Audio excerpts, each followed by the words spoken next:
Assalamualaikum warahmatullahi wabarakatuh. Om Swastiastu, Namo Buddhaya, salam sejahtera, salam kebajikan.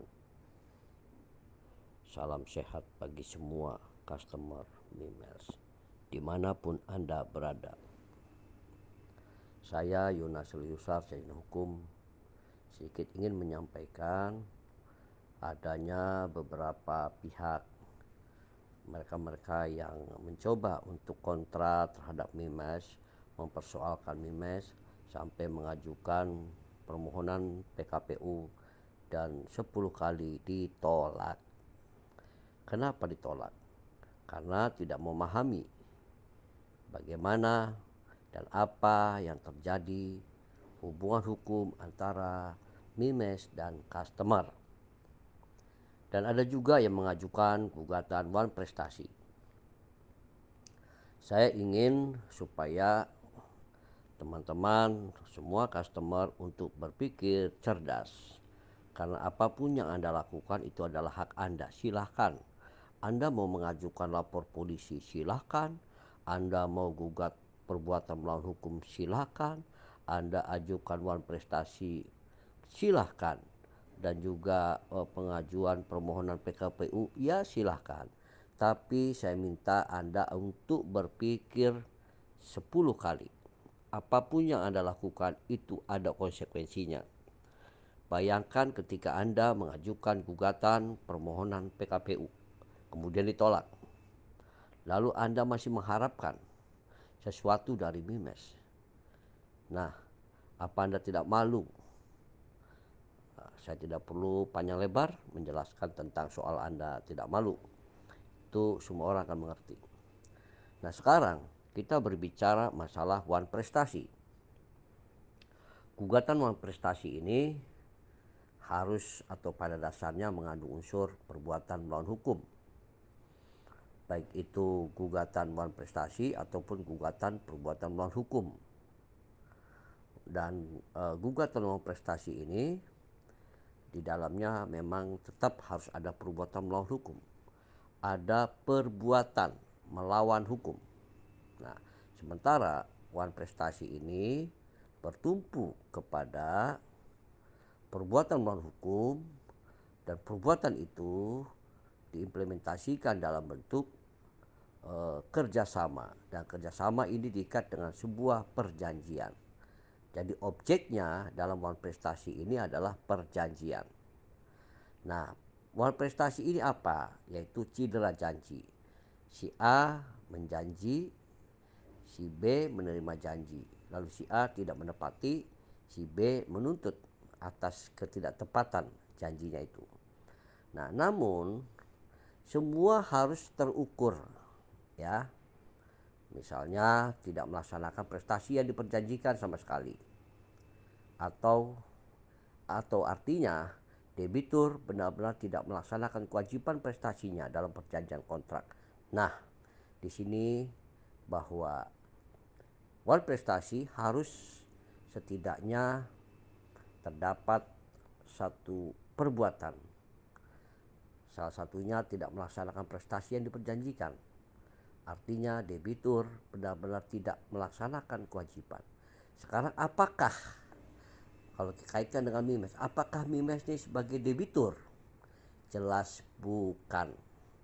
Karena transaksionalnya itu ada pada pembelian jual beli slot iklan. Menjual slot iklan dibeli oleh customer, selesai jual belinya, terpenuhi pasal 1457, yaitu sahnya jual beli, dan itu terpenuhi. Selesai, apa yang menjadi hak Anda selesai, dan apa yang menjadi kewajiban Mimes selesai. Nah, kemudian yang dua, melaksanakan prestasi yang diperjanjikan tetapi tidak sebagaimana mestinya. Nah, di sini pun sama, harus ada hak menuntut dulu si customer ini. Karena yang dianggap sebagai pihak yang melaksanakan sesuai atau tidak sesuai dengan yang diperjanjikan, artinya adalah debitur melaksanakan kewajiban prestasinya. Nah, apakah statusnya debitur? Tidak lagi. Kalau debitur itu sebatas jual beli slot iklan. Ya, debiturnya adalah MIMES krediturnya adalah uh, customer, ada sesuatu yang wajib dilakukan. Ya, karena seseorang yang melakukan kewajiban itu dia bisa dituntut kalau itu bentuknya kewajiban. Nah, kewajiban itu sebatas berapa uang yang Anda keluarkan sebagai top up. Kewajiban MIMES menyediakan slot iklan dan itu selesai.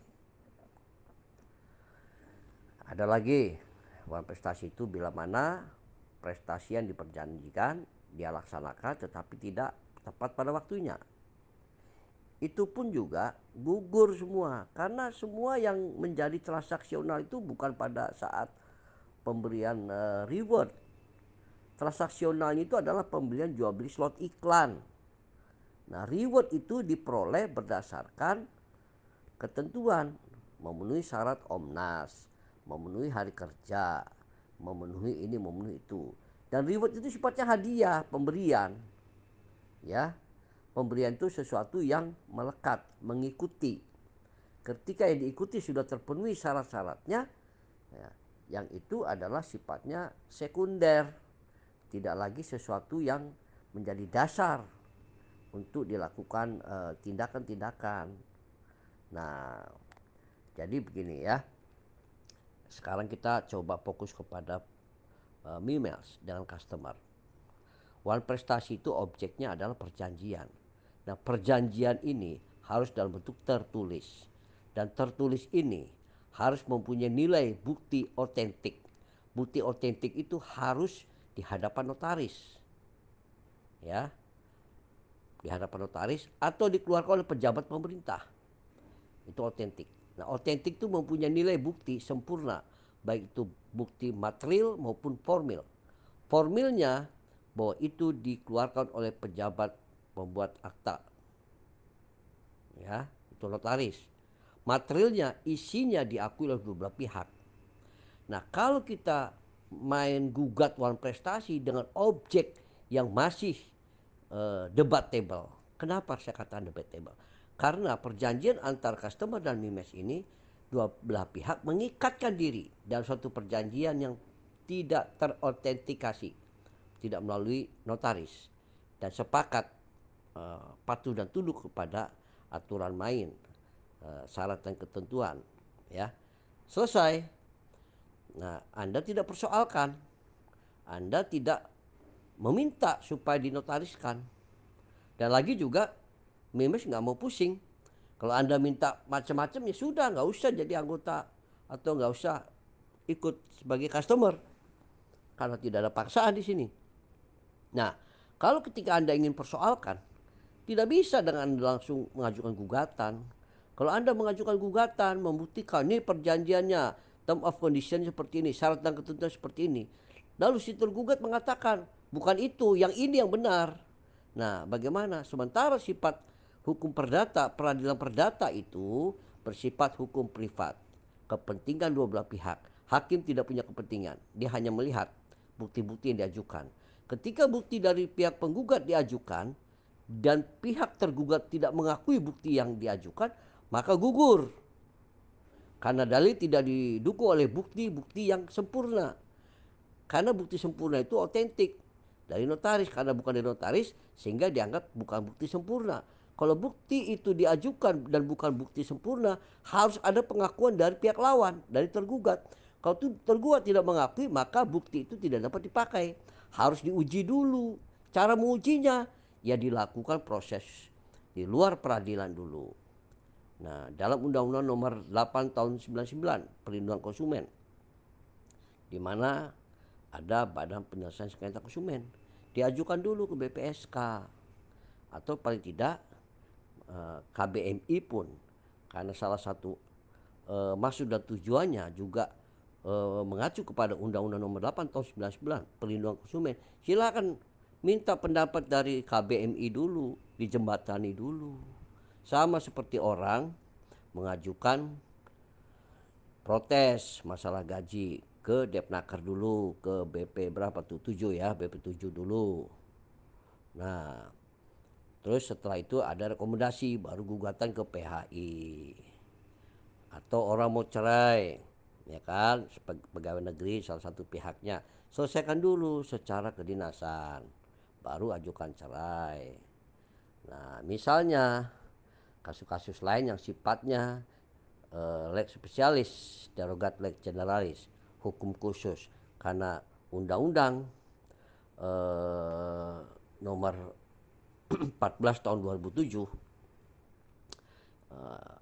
nomor 7 tahun 2014 tentang undang-undang perdagangan, itu adalah undang-undang khusus, sehingga penyelesaiannya setiap persoalan juga dilakukan secara khusus, tidak langsung bisa dibawa ke peradilan umum, sifatnya khusus.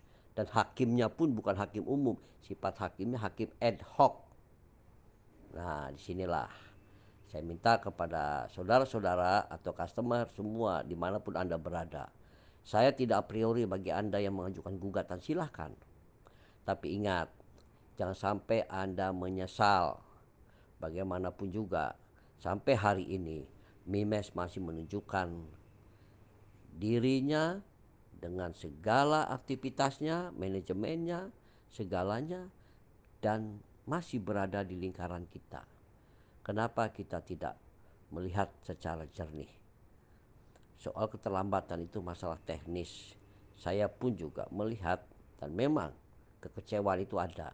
Tapi kekecewaan itu harus diimbangi dengan pemikiran yang cerdas dan jernih. Mari kita tunggu, bersabar, dan percayalah, Mimes sedang berjuang. Berjuang, nih kalimat berjuangnya saya garis bawahi, berjuang untuk supaya merealisasikan harapan kita semua. Karena platform daripada Mimes itu sendiri yang disampaikan oleh CEO kita adalah mensejahterakan rakyat Indonesia, khususnya customer, dan itu akan dibuktikan. Dan saya yakin betul bahwa CEO kita adalah orang yang bijaksana, sangat bijaksana, dan dia melihat jeritan hati customer. Lalu dia diam, bukan berarti dia tidak peduli. Sebenarnya beliau sedang berpikir keras bagaimana semua bisa terlaksana. Itulah yang bisa kami sampaikan agar menjadi bahan perhatian. Jangan lakukan apapun yang Anda tidak mengerti. Apalagi sampai mengeluarkan uang berjuta-juta. Anda akan rugi 2 kali.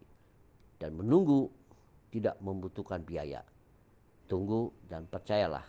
Yeye pun sampai hari ini percaya, karena Mimes ke depan dan sekarang sudah mulai terlihat pengembangan, perkembangan, dan peningkatan dalam segala aspek, termasuk sistemnya, produknya, fitur-fiturnya, manajemennya, segalanya. Bahkan sekarang sudah ada KBMI yang benar-benar menjadi tameng bagi semua yang terlibat di dalam keluarga besar Mimes Indonesia. Siapapun yang mengganggu aktivitas kita, siapapun yang mengganggu bisnis kita bersama, yaitu Mimes, maka berhadapan dengan KBMI. Ya, KBMI bertanggung jawab untuk menjaga keamanan, kenyamanan bisnis kita bersama. Terima kasih. Billahi taufik wal hidayah.